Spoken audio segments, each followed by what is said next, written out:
It was a quiet evening in the heart of the city, where the distant hum of traffic and the glow of streetlights set a calm backdrop. Leon Carter was driving home after a long but enjoyable evening with his friend, Isaiah Freeman. Both men, accomplished in their fields, sat in comfortable silence, reflecting on the night. Without warning, flashing red and blue lights appeared in the rearview mirror. A police cruiser was following them, lights spinning ominously in the darkness. "Why are they pulling us over?" Isaiah asked, confusion creasing his brow. Neither man had been speeding, nor had they broken any laws. "I have no idea," Leon replied with a sigh, guiding the car to the side of the road.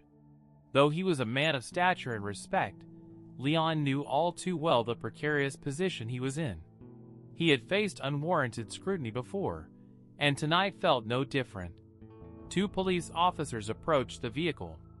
The younger officer, Officer Johnson, reached Leon's window first, his stance rigid and confrontational. Without offering a greeting or explanation, he demanded, "License and registration." Leon, keeping calm as always, handed over his documents. "Is there a reason we're being stopped, officer?" he asked evenly, trying to keep the situation from escalating. Officer Johnson glanced briefly at Leon's ID before turning his attention to Isaiah. "You too," he barked. Isaiah hesitated for a moment, sensing the unfairness of it all, but he handed over his ID without protest. The tension in the air was palpable. Leon studied the young officer carefully. His rigid posture and clipped words made it clear this wasn't just a routine traffic stop. Something more was happening here. After a quick glance at the IDs, Officer Johnson exchanged a quiet word with his partner, Officer Mitchell, who nodded in agreement. "Step out of the vehicle," Johnson ordered sharply. Leon's chest tightened at the command. "Officer, can you explain why we've been pulled over?" he asked, his voice still calm though concern flickered behind his eyes. "You're acting suspiciously," Johnson snapped back, reaching for his handcuffs. "Don't make this harder than it has to be." Isaiah exchanged a worried glance with Leon. "This isn't right," he muttered under his breath. Leon, ever composed, knew better than to argue. Both men stepped out of the car, their movements slow and deliberate. Within moments, they found themselves handcuffed, standing on the side of the road under the harsh glare of the police car's lights. The night, once peaceful, now felt heavy with a sense of injustice. The officers retreated to their patrol car to run the IDs, leaving Leon and Isaiah standing alone in the glow of the flashing lights. Minutes dragged by, each second feeling like an eternity. Every passing car seemed to slow down, its driver curious about the unfolding scene.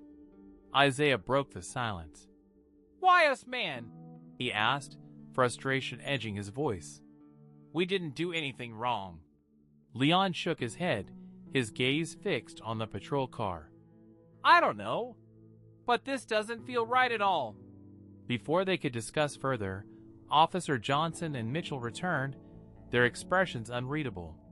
Johnson's face was especially hard, his eyes narrowing as he stepped closer. "Step back from the vehicle," Johnson ordered again, his hand resting ominously on his holster. Leon felt the weight of the moment pressing down on him, but he refused to let it show. "Officer, I'd really appreciate it if you could explain what's going on here," Leon said, his voice firm but respectful. Johnson didn't answer. Instead, he swiftly cuffed Leon's wrists, while Officer Mitchell did the same to Isaiah. Isaiah, disbelief in his eyes, glanced over at his friend. "We didn't do anything," Isaiah protested, but his words fell on deaf ears. The weight of the handcuffs and the humiliation of being treated like criminals hung heavy in the air. They were led to the patrol car, the eyes of onlookers lingering on the scene as they drove by. Leon's heart pounded, but his mind was steady. He knew this had nothing to do with what they had or hadn't done. It was about who they were. As they stood by the patrol car, Officer Mitchell ran Leon's ID through the database. Moments later, Mitchell's face paled as the results flashed on the screen.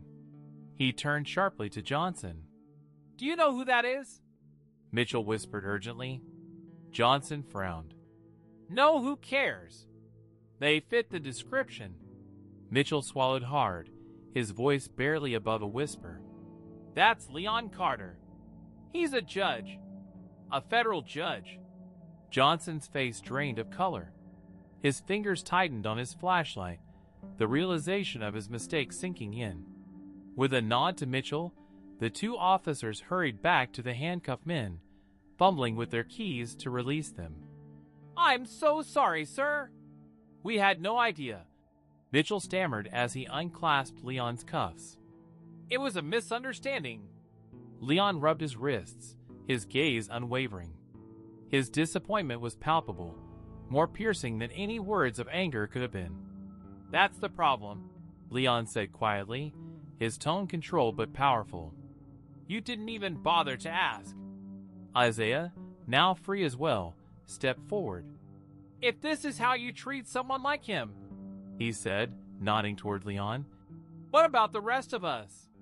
The backup officers, who had arrived on the scene moments earlier, stood awkwardly, shifting on their feet. They had come expecting a confrontation, but were now faced with the uncomfortable truth of what had almost happened. As Leon and Isaiah walked back to their car, Leon paused, turning back toward the officers. His voice, steady and calm, cut through the night. You need to think long and hard about why this happened, he said. This isn't just about me. It's about everyone who's judged before they're even heard. With that, they drove away, leaving the officers in stunned silence. The flashing lights still cast long shadows on the now empty street, but the encounter had left a deeper mark than anyone could see. The next day, word of the incident spread quickly through the department. Whispers circulated about how close the officers had come to making a grave mistake. Disciplinary action followed, and Leon himself led a powerful discussion on racial profiling, forcing the department to confront the systemic issues at play. Later that evening, Leon and Isaiah sat together, reflecting on what had transpired. Though Leon's position had offered him a certain protection, he knew that many others weren't so fortunate. This isn't over, Leon said quietly, his eyes determined. There's a lot more work to do. Isaiah nodded in agreement. No one should have to go through that, he said, his voice heavy with conviction. They knew their journey for change was far from finished, but they were ready to keep fighting, knowing that each small victory was a step toward justice for all. In the end, Leon and Isaiah knew their experience was just one of many, a stark reminder of the injustices that persist. But their resolve only grew stronger. Their encounter became a catalyst for change, sparking conversations and action as they vowed to continue fighting for a fairer, more just world.